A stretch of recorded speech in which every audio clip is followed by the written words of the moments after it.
कि ये जो जिस तरह से घोषणा पत्र आया है, इससे लगता है कि ये मुस्लिम लीग की सोच पर इस घोषणा पत्र को बनाकर देश के सामने रखा गया है। देखिए प्रीति जी, मैं आपकी 2-3 बातों का जवाब जरूर देना चाहता हूँ।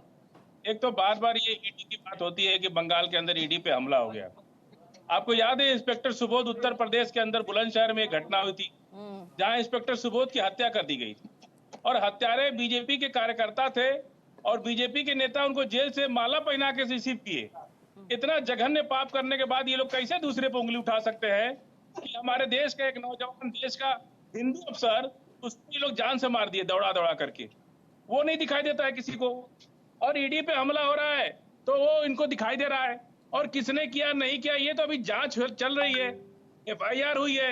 एक बार अदालत का फैसला तो आने दीजिए। ठीक है। और रहा सवाल, हाँ, तुष्टिकरण तो बीजेपी भी करती है मुसलमानों की। ऐसा थोड़े कि नहीं करते हैं। मुस्लिम लीग बीजेपी पूरी तरह से मुसलमान, जब देश के मुसलमान हो, हिंदू हो, सिख हो, ईसाई हो, देश का कोई भी मैनिफेस्टो देश की जनता के लिए बनना चाहिए और देश की जनता के लिए बनता है। मुस्लिम लीग की सोच पर, क्या मुस्लिम लीग की सोच को दिमाग में रखकर इस घोषणा पत्र को बनाया मतलब गया मुस्लिम है? लीग है अभी देश के अंदर, है देश के अंदर मुस्लिम लीग? आप बताइए मुझे। मुस्लिम लीग की सोच को कोई रखकर आदमी बेरोजगार की बात करे, कोई किसान की बात करे, क्या मुसलमान किसान नहीं है? क्या दलित किसान नहीं है? क्या पिछड़ी जात के लोग किसान नहीं है? क्या मुसलमान किसान नहीं है? जब कोई किसान की बात करे, कोई नौजवान की बात करे, कोई बेरोजगार की बात करे, तो उसको आप मुस्लिम तुष्टीकरण करते हैं। ये लोग घूम घूम करके तुष्टीकरण कर रहे हैं। इनको कोई अपने तरफ एक बार भी नहीं देखते हैं। सिर्फ इन्हें मुसलमानों से तकलीफ है और वो भी सिर्फ कहने के लिए है।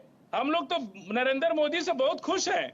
जहां दुनिया के अंदर बेबस फिलिस्तीनियों को लोग मार रहे थे तो नरेंद्र मोदी जी ने फिलिस्तीनियों के लिए खाना पहुंचाया, दवाई पहुंचाई। कहां मुस्लिम नाराज है उनसे?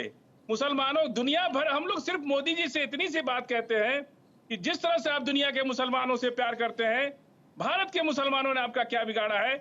हमारी सिर्फ इतनी सी बात है कि आप दुनिया भर के मुसलमानों से इतना प्यार करते हैं, उसमें से थोड़ा सा भारत के मुसलमानों के लिए अपने दिल बड़ा कीजिए।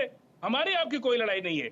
और तुष्टीकरण नहीं, इस देश में गरीब भी मुसलमान है, बेरोजगार भी मुसलमान है, किसान है, सब कुछ जो सबके पास है वही मुसलमान के पास, अलग से कुछ नहीं है। अग्रवाल जी कह रहे हैं कि तुष्टीकरण हम लोग थोड़े कर रहे हैं। वो कह रहे हैं तुष्टीकरण प्रधानमंत्री और भारतीय जनता पार्टी की सोच में नजर आता है।